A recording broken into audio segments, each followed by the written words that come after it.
وَلْتَكُنْ مِنْكُمْ أُمَّةٌ يَدْعُونَ إِلَى الْخَيْرِ وَيَأْمُرُونَ بِالْمَعْرُوفِ وَيَنْهَوْنَ عَنِ الْمُنْكَرِ وَأُولَئِكَ هُمُ الْمُفْلِحُونَ. الحمد للہ رب العالمین والصلاة والسلام علی خاتم الانبیاء والمرسلین وعلى آلہ وصحبہ ومن تبعہم بإحسان إلى یوم الدین. اما بعد، اعوذ باللہ من الشیطان الرجیم. بسم اللہ الرحمن الرحیم. لقد كان لكم في رسول الله أسوة حسنة لمن كان يرجو الله واليوم الآخر وذكر الله كثيرا. وقال الله تبارك وتعالى في موضع آخر وإن تطيعوه تهتدوا.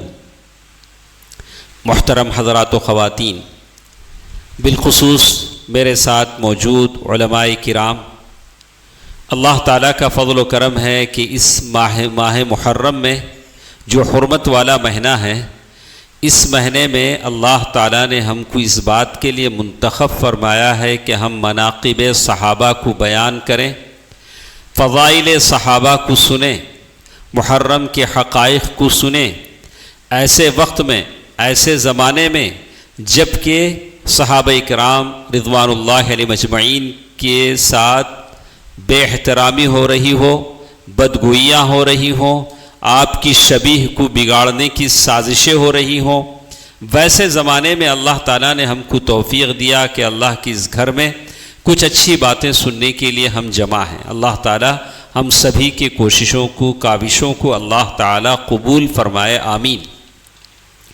عصر کے بعد سے ہماری یہ مجلس جمی ہوئی ہے، لیکن خوش نصیب کچھ ہی لوگ ہیں جو ہمارے ساتھ موجود ہیں. ہم علماء کرام کا تواضع بھی دیکھیے کہ ہم تعداد پر نظر نہیں رکھتے ہیں. ہمارے سلف کا یہ اصول رہا ہے کہ انہیں اپنی بات پیش کرنی ہے، چاہے لوگ کم ہو یا زیادہ ہوں. بھیڑ بھاڑ سے ہمیں کوئی لینا دینا نہیں ہوتا ہے، ہم اپنی بات پیش کرتے ہیں اور اسی میں اخلاص کا مزہ بھی آتا ہے. بہت ساری باتیں ہم نے اس موضوع کے تعلق سے سنا، اور میں باہر کچھ احباب اگر ہیں تو میں ان سے عاجزانہ التماس کروں گا، گزارش کروں گا کہ وہ ہماری مجلس میں شریک ہو جائیں. میں نے قرآن مجید کی دو الگ الگ آیتیں، سورۃ الاحزاب آیہ نمبر 21، اسی طرح سورۃ النور آیہ نمبر 54 میں نے آپ کے سامنے تلاوت کی، اور مجھے کچھ باتیں صحابہ کرام کے تعلق سے، اتباع سنت کے تعلق سے آپ کے سامنے رکھنی ہے. یہ اس لیے رکھنا ہے کہ سنت کا جو مذاق ہم کر رہے ہیں، ہم میں سے بعض نام نہاد مسلمان ہیں جنہیں اللہ کے نبی کے نماز کا طریقہ بتلایا جاتا ہے، لیکن نہیں مانیں گے. ہمارے باوا ایسا ہی پڑھتے تھے، ہم ایسے ہی نماز پڑھیں گے. میں ایسے اچھے لوگوں کو جانتا ہوں جو تقریباً میرے ساتھ 15 برس سے ہیں. وہ میرے بازو کھڑے ہو کے نماز پڑھتے ہیں، اور وہ جانتے بھی ہیں کہ نماز کا طریقہ یہ صحیح ہے، ہاتھ باندھنا یہ صحیح ہے، رفع دین کرنا صحیح ہے، لیکن کرتے نہیں ہیں. لیکن انہوں نے کیا سمجھا رہے، کیا ہے یہ چھوٹی چھوٹی باتیں آپ نے اس میں لوگوں کو پھنسا کے رکھا ہے. پڑھ لو جیسے چاہے، من میں آیا جیسے چاہے پڑھ لو.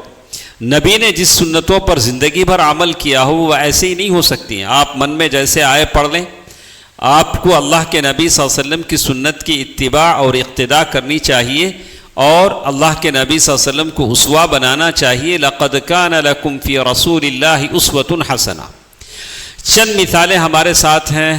ہمارے پاس تقریباً 35 منٹ کا وقت ہے، اور عشاء کی نماز اپنے وقت پر ہوگی. عشاء کی نماز کے بعد بھی ایک تقریر کی ہمارے پاس گنجائش ہے، تو عشاء کی نماز بھی ہمارے پاس ایک تقریر ہوگی، تو انشاءاللہ اس کو بھی ہم سن لیتے ہیں. کچھ مثالیں حیات صحابہ سے، صحابہ کرام رضوان اللہ علیہم اجمعین کی زندگی سے کچھ نمونے ہم سنتے ہیں. اور ان تمام باتوں کو سننے اور سنانے کا مقصد ہے کہ آج کے دن میں تہیہ کر لوں، آج کے دن میں اس بات کا قصد کر لوں، ارادہ کر لوں کہ میں اللہ کے نبی کی سنت کی اتباع کروں گا، میں متبع سنت بن جاؤں گا، تاکہ اللہ کے نبی صلی اللہ علیہ وسلم کے ہاتھوں کوثر کا پانی مجھے نصیب ہو، وہاں کی پیالیاں میرے لبوں کو لگیں، میں اللہ کے نبی صلی اللہ علیہ وسلم کی سنت کو نہیں ٹھکراؤں گا. یہ احساس مجھے اور آپ کو ہونا چاہیے. خلیفہ راشد حضرت ابوبکر صدیق رضی اللہ عنہ کی زندگی سے ہم سنتے ہیں اللہ کے نبی صلی اللہ علیہ وسلم کی دنیا سے اللہ کے نبی صلی اللہ علیہ وسلم کا انتقال ہو جاتا ہے، اور جب جگہ جگہ جنگوں کا زمانہ آ جاتا ہے، ارتداد ہونے لگتی ہے، کوئی کہتا ہے کہ ارے اللہ کے نبی جب تک زندہ تھے ہم مسلمان تھے، اب مسلمان نہیں ہیں، کوئی کہتا ہے کہ اللہ کے نبی صلی اللہ علیہ وسلم جب تک تھے ہم زکوٰۃ دیتے تھے، ہم زکوٰۃ اب نہیں دیں گے۔ تو اس وقت ابوبکر صدیق رضی اللہ عنہ نے کیا کہا؟ واللہ لو منعونی عناقا، قسم خدا کی اگر وہ لوگ وہ اونٹنی یا اونٹ باندھنے کی رسی جو اللہ کے نبی کے زمانے میں دیتے تھے، اگر آج وہ نہیں دیتے ہیں تو میں ان کے خلاف اعلان جنگ کروں گا، ان کے خلاف اعلان جنگ کروں گا۔ یہ میرے نبی کی سنت ہے، اللہ کے نبی کی سنت ہے، تو ہم سب سنت کے شیدائی ہیں۔ اللہ کے نبی صلی اللہ علیہ وسلم کے صحابہ سنت کے اتنے پابند کیوں تھے؟ انہوں نے وحی کا زمانہ دیکھا تھا، اللہ کے نبی صلی اللہ علیہ وسلم سے بے پناہ محبت کی تھی، عشق نہیں کیا تھا۔ ہم لوگ عشق کی بات کرتے ہیں، ہاں، اور عجیب لفظ ہے، پتہ نہیں کس نے جوڑ دیا اللہ کے نبی صلی اللہ علیہ وسلم کے ساتھ، العیاذ باللہ۔ آدمی محبت کہے، اللہ تعالیٰ نے کہا قل ان کنتم تحبون اللہ فاتبعونی یحببکم اللہ، اللہ سے آپ محبت کریں، فدا ہو اللہ کے نبی صلی اللہ علیہ وسلم کی ذات اقدس پر۔ یہ محبت ہے جو آپ کو قدم قدم پر اللہ کے نبی کی سنت کے اتباع اور اقتداء پر چلاتی۔ آپ اللہ کے نبی صلی اللہ علیہ وسلم کی سنت پر چلیں گے تو داڑھی بھی رکھیں گے، کوئی شرم اور عار محسوس نہیں ہوگی۔ اللہ کے نبی صلی اللہ علیہ وسلم کی سنت کے مطابق اتباع کریں گے تو آپ اپنے کپڑے ٹخنے سے اوپر بھی پہنیں گے، کوئی نہیں کہے گا کہ کیا ہے تیرے چھوٹے بھائی کا پیجامہ پہن کے آ گیا کیا؟ ہاں، آپ ٹخنے سے اوپر کرا لیتے ہیں تو تانا دینے والا ایسا بھی دیتا ہے، کیا تیرا پینٹ اتنا چھوٹا ہے، تیرا پیجامہ اتنا چھوٹا ہے۔ ارے یہ تو نبی کی سنت ہے، نبی کی سنت ہے کہ اپنا کپڑا ٹخنے سے اوپر پہنے۔ بہرکیف بہت ساری چیزیں ہیں جو آج ہم دنیا میں دیکھتے ہیں، تو اسی لیے کہتے ہیں جہاں تک صحابہ کرام رضوان اللہ علیہ مجمعین کی زندگیاں تھیں اس کی کچھ نمونے ہم نے لکھے، اور اتنی بے پناہ محبت صحابہ کرام نے کہا وَلَوْ أَمَرْتَنَا أَن نَمْشِيَ عَلَى الْبَحْرِ لَمَشَيْنَا، اے اللہ کے نبی اگر آپ کہہ دیں تو سمندر پر چلیں تو ہم چلنے کو تیار ہیں۔ ایسی کوئی محبت ہمارے ساتھ ہے، ہمارے اسلاف ایسی ہی محبت کرتے تھے۔ مجھے یاد ہے یہ مسجد حفیظیہ کا صحن تھا 78-79 کے زمانے میں، بڑے بڑے علماء کرام کو ہم یہاں دیکھتے تھے جن کے پاس پہننے کے لیے کپڑے بھی نہیں تھے، 2 جوڑے لاتے تھے، وہ لوگ دور دراز سے آتے تھے۔ ایک شیخ طہ سعید ان کے دادا آتے تھے، دادا آتے تھے خالد العربی، اور ایک قمیص دھوتے تھے، ایک قمیص وہاں سکتی تھی ان کی، اور وہیں سوکھی قمیص پہن کے وہ آ کے جمعہ دیتے تھے۔ ان کے باتوں میں وہ تاثیر تھی، اور ویسے وہ سلفی تھے، ویسے وہ مسلک اہل حدیث کے یہ تھے اور مبلغ تھے، اور یہی وہ داشا مکان کا بازار ہے جہاں اجتماع ہوتا تھا۔ آج کباب کا بازار سجتا ہے نہیں، اتنے سارے لوگ وہاں اجتماع میں شریک ہوتے تھے، اتنا بڑا میدان۔ وہی ہم نے داؤد راز صاحب کو بھی دیکھا، بڑے بڑے شارحین محدثین کو دیکھا، یہ ساری چیزیں ہمارے اسلاف کر کے جا چکے ہیں۔ یہی کام آج ہم کو کرنا ہے، آج وہی ماحول آج بھی ہے، آج بھی وہی منڈپ بچھے ہیں، آج بھی وہاں پنجتن پاک کی چیزیں ہو رہی ہیں، آج بھی وہاں مجاور بیٹھا مورچل ہلا رہا ہے، آج بھی وہاں بتیاں جل رہی ہیں، لیکن اگر کوئی نہیں دکھ رہا ہے تو اس جیسا مصلح، اس جیسا داعی، داؤد راز جیسا علیہ الرحمہ، کوئی ایسا نیک انسان وہاں نہیں دکھ رہا ہے جو یہ جوش اور جذبے کو لے کر اپنے سینے میں جیتا ہو کہ لوگ صحیح عقیدے والے بن جائیں، لوگ نیک بن جائیں، لوگ جنتی بن جائیں۔ آج ضرورت ہے کہ اس عقیدے کو، اس احساس کو میں اپنے دل میں زندہ کروں۔ کل بھی میں ادھر جا رہا تھا تو میں نے کچھ منڈپوں میں دیکھا کہ بیٹھا کوئی بتی جلا رہا ہے، کوئی ہلا رہا ہے، کبھی میں نے اس کو کسی مسجد میں نہیں دیکھا۔ آپ نے دیکھا؟ کبھی ادھر نکلیں دیکھیں، یہ سارے جو مجاور بیٹھے ہیں، کبھی وہ آپ کو کسی مسجد میں نظر آئے کہ ذرا دیکھیں، نوٹ کریں، مجھے تو نظر نہیں آیا، اور مجھے یہ بھی نہیں جانتا کہ وہ مسلمان ہے کہ نہیں، میں یہ بھی نہیں جانتا۔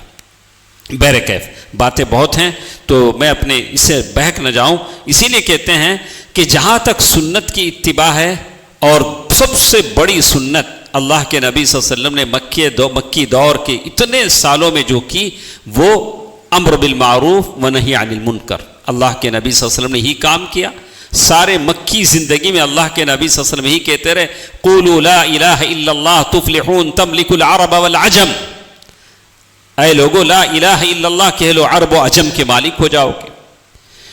اور ایک زمانہ آپ دیکھیں گے کہ مجھے بڑا تعجب ہوتا ہے کہ صحابی کہتے ہیں کہ آپ نے دیکھا نہیں کہ وہ حجر اسود کو بوسہ دیتے ہوئے کہا واللہ اعلم انک لحجر، قسم خدا کی اے حجر اسود میں جانتا ہوں کہ تو پتھر ہے، تو پتھر ہے، لا تضر ولا تنفع، نہ تو کوئی نفع دیتا ہے نہ کوئی نقصان دے سکتا ہے، اور میں اللہ کے نبی کو تجھے بوسہ دیتے ہوئے کس کرتے ہوئے نہیں دیکھتا تو تجھے ہرگز میں بوسہ نہیں دیتا. کیوں میں تجھے کس کر رہا ہوں؟ اللہ کے نبی کو میں نے دیکھا ہے.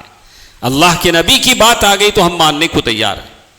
ہاں کتنے لوگوں کو ہم کہتے ہیں بھائی شادیاں نبی کی سنت کے مطابق کرو، جب تک قاضی نکاح پڑھاتا سیلنٹ رہتے جیسے پورے اچھے مسلمان. جیسے وہ قاضی باہر جاتا کہ شروع ادھر ریکارڈ بننا شروع ہو جاتا، ادھر مکسنگ شروع ہو جاتا، ناز نخرے سب شروع ہو جاتے.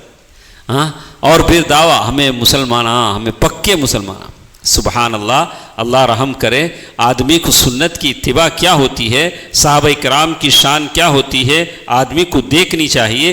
علیکم بسنتی و سنت الخلفاء الراشدین المہدیین عضوا علیہا بالنواجذ. اللہ کے نبی صلی اللہ علیہ وسلم نے کیا کہا؟ دیکھو سنت کی اتباع کرو اور خلفائے راشدین کی سنت کی اتباع کرو. عضوا علیہا بالنواجذ. دانت جو ہوتے ہیں انسان کے، وہ دانت کے نام الگ الگ ہیں. میں ڈینٹل ڈاکٹر تو نہیں ہوں. عربی میں جو دانت آتے ہیں اس کے سامنے کے دانت کے نام الگ ہیں، اس کے بعد کے دانت کے نام الگ ہیں، اندر کے دانت، جیسے آپ کے دانت ڈاڑ، ویسے عربی میں الگ. انیاب، نواجذ، ضواحک الگ الگ ہیں. ہنستے ہوئے آپ کے جو دانت نظر آئے اسے کیا بولیں گے؟ ضواحک. نہیں بیٹا، ضواحک. ہنسے تو وہ بوٹی نکالتے سو، کس سے نکالتے سو؟ سامنے کے دانتوں سے بوٹی ایسا کھینچتے نا، کس سے؟ نواجذ، وہ اندر کی داڑھاں ایسا پکڑ کو بوٹی کھینچتے نہیں تمہیں اسے. اللہ کے نبی نے فرمایا کہ سنت کو وہ دانتوں سے پکڑو، وہ داڑھاں سے پکڑو. کون سے داڑھاں؟ اندر کے. تمہیں چپ کی ہوں سام میں چپ چاٹ کو چھوڑا دیں، میٹھا میٹھا ہپ ہپ کڑوا کڑوا تھو تو. کون سی سنت آسان دکھی کہ ہمیں لے لیتے، ذرا مشکل دکھے تو نہیں بھائی یہ ہمارے سے ہوتا نہیں. فجر کی نماز ہمارے سے ہوتا نہیں، ظہر اثر ہمیں پڑھ لیتے. ہاں ایسا نہیں ہوتا ہے، ایسا نہیں ہوتا ہے. ادخلوا فی السلم کافہ ولا تتبعوا خطوات الشیطان عضوا علیہا بالنواجذ. اسی لیے کہتے ہیں کہ سنت کی اتباع میں ایک صحابی کا قول انہوں نے نقل کیا. خباب بن ارت رضی اللہ عنہ کے بارے میں کہا کہ انہوں نے کسی بیماری کی وجہ سے 7 مرتبہ اپنے پیٹ پر داغ لگائے اور اس تکلیف کی شدت میں کہا واللہ اگر اللہ کے نبی نے موت کی تمنا سے منع نہ کیا ہوتا تو میں موت کی تمنا کرتا. چونکہ اللہ کے نبی نے منع کیا ہے کہ موت کی تمنا نہ کرو. ہمیں لوگ کتنے بار بولتے ہیں کیا زندگی کی وہ ڈولا نکلو، مرے تو جاتا. ہاں مرے تو جاتا، مرے گا کیا؟ نہیں مرے گا. کب اللہ مارے گا؟ تبھی مرے گا. 1000 بار بولو میں مر گئے تو اچھا ہوتا، کوئی مرتا کیا؟ نہیں مرتا ہے. اللہ جب مارو تبھی مرتا ہے. تو اسی لیے خباب بن ارت رضی اللہ عنہ نے کہا اللہ کے نبی نے کہا اس لیے میں موت کی تمنا نہیں کرتا. ام المؤمنین عائشہ رضی اللہ تعالی عنہ فرماتی ہیں لا تدعوا قیام اللیل، رات کی نماز مت چھوڑو، تہجد پڑھنا مت چھوڑو. اس لیے کہ اللہ کے نبی صلی اللہ علیہ وسلم نہیں چھوڑتے تھے. جتنے ہم بیٹھے ہیں کتنوں کو توفیق ہے قیام اللیل کی؟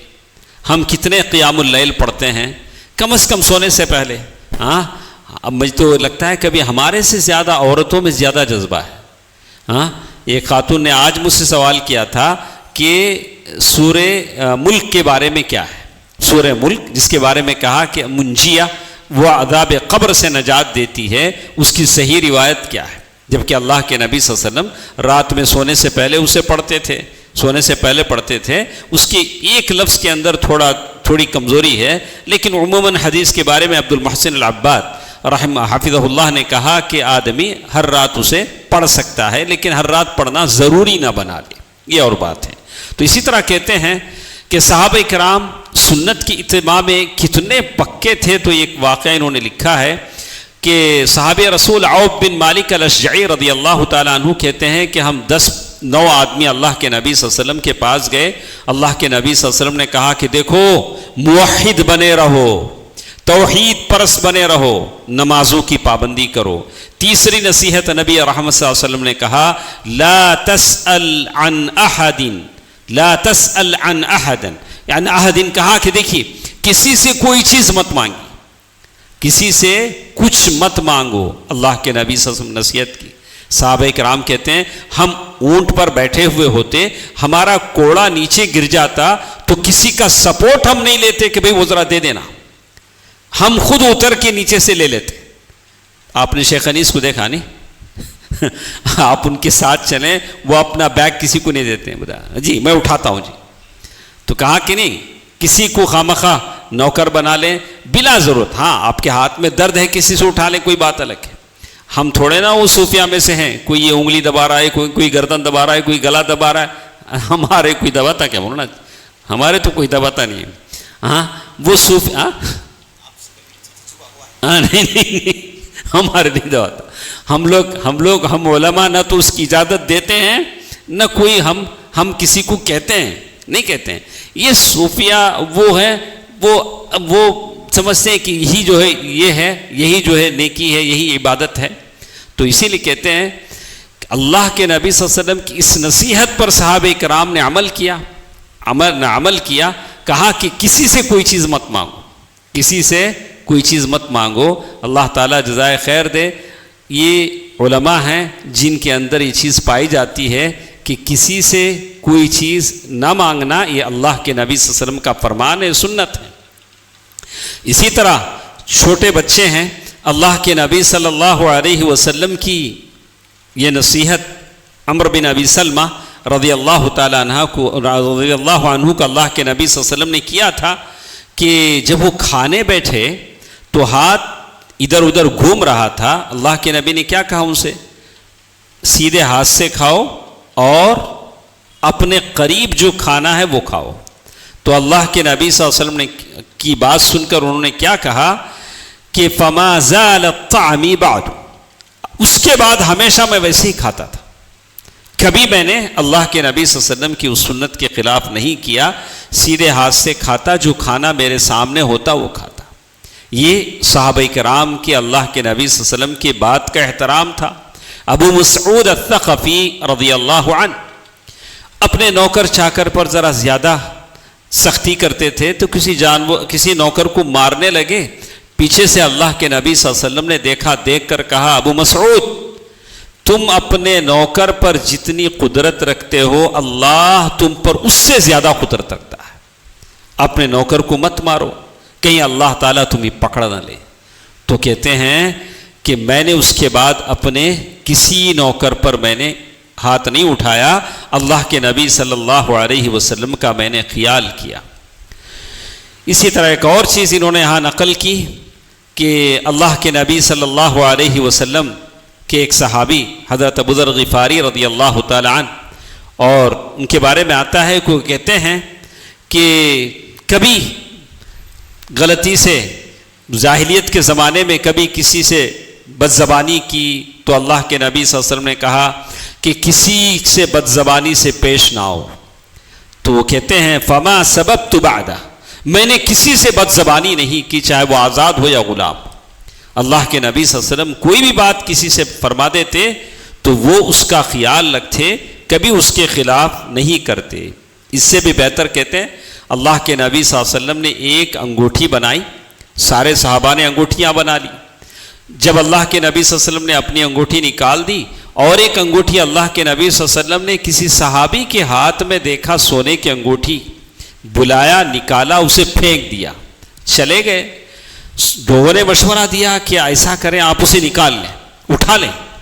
تو اللہ کے نبی صلی اللہ علیہ وسلم کی پھینکی ہوئی انگوٹھی اٹھانے کو کہا تو انہوں نے کیا کہا؟ لا آخذ ابدا وقد طرحه رسول اللہ، اللہ کے نبی صلی اللہ علیہ وسلم نے جس انگوٹھی کو نکال کر پھینک دیا ہے میں اسے نہیں اٹھاؤں گا، گرچہ کہ اللہ کے نبی نہیں ہیں، چلے گئے ہیں، لیکن اب میں اسے نہیں اٹھاؤں گا۔ یہ اتباع سنت کا یہ اعلیٰ معیار تھا، اللہ کے نبی صلی اللہ علیہ وسلم کے فرمودات، اللہ کے نبی صلی اللہ علیہ وسلم کی سنتوں کا لحاظ۔ اور اسی لیے کہتے ہیں مرد تو مرد، عورتوں کا کیا، جو صحابیات تھیں، ام المؤمنین عائشہ رضی اللہ تعالی عنہ فرماتی ہیں رحم اللہ نساء الانصار، اللہ تعالی انصار کی عورتوں پر رحم فرمائے۔ جب حجاب کا حکم نازل ہوا تو ہر عورت کے پاس چادر نہیں تھی، عصر کے بعد یا مغرب سے کچھ پہلے حجاب کا حکم نازل ہوا۔ عورتیں جب مغرب یا عشاء کی نماز میں مسجد کو آئیں تو ساری کی ساری عورتیں ڈھکی چھپی ہوئی تھیں، ایک چادر میں دو عورتیں، جس کی جو چادر تھی، لیکن بے حجاب کوئی عورت نہیں تھی۔ کتنا جلد انہوں نے اپنانے کی کوشش کی، یہ نہیں کہا کہ ابھی تو حکم آیا ہے بعد میں دیکھیں گے، ایسا کچھ نہیں تھا۔ اس سے بڑھ کر آپ نے دیکھا ہوگا کہ ایک موقع وہ بھی تھا کہ صحابہ کرام رضوان اللہ علیہم اجمعین ایک جنگ کے موقع پر بڑے بھوکے تھے اور پالتو گدھا کہیں سے مل گیا تو پکا لیا، اور کہتے ہیں کہ جب گدھے پکائے گئے تو بوٹیاں شیروے کے ساتھ اوپر آ رہی تھی اور سخت بھوک بھی لگ رہی تھی۔ آپ اندازہ لگائیے صحابہ کرام، جو ایسا نہیں تھا جیسے ہم لوگ کھاتے ہیں صبح میں ناشتہ، دوپہر میں کھانا، پھر شام میں کھانا، ارے وہ صحابہ کرام تھے مل جاتا تو کھا لیتے تھے، اور دیگیں چڑھی ہیں، شوربہ، بوٹیاں ابل رہی ہیں۔ اللہ کے نبی صلی اللہ علیہ وسلم کی طرف سے اعلان آتا ہے پالتو گدھے حرام ہیں، ڈومیسٹک جو ہوتے ہیں، جو گھروں میں پالے جاتے ہیں، گدھے حرام ہیں۔ اب صحابہ کرام نے کیا کیا ہوگا؟ بولا کہ ہم نے وہ ابلتے گوشت کی بوٹیوں کے جو دیگیں تھیں ہم نے وہ الٹ دی۔ بولے کہ اللہ کے نبی کا حکم ہے، اللہ کے نبی کا حکم ہے، ہم نے وہ دیگیں الٹ دیے۔ اسے کہتے ہیں استجابہ۔ اللہ کے نبی صلی اللہ علیہ وسلم کی بات کو کوئی تال میل، کوئی لچک، کوئی پیچھے ہٹ جانا، چلو اب نہیں نیکسٹ ٹائم دیکھیں گے، ایسی کوئی بات نہیں۔ اللہ کے نبی کا حکم آ گیا ہے تو ہم اللہ کے نبی کی امتی ہیں۔ صحابہ کرام نے کہا کہ اللہ کے نبی کی مخالفت نہیں ہو سکتی۔ فَلْيَحْذَرِ الَّذِينَ يُخَالِفُونَ عَنْ أَمْرِهِ۔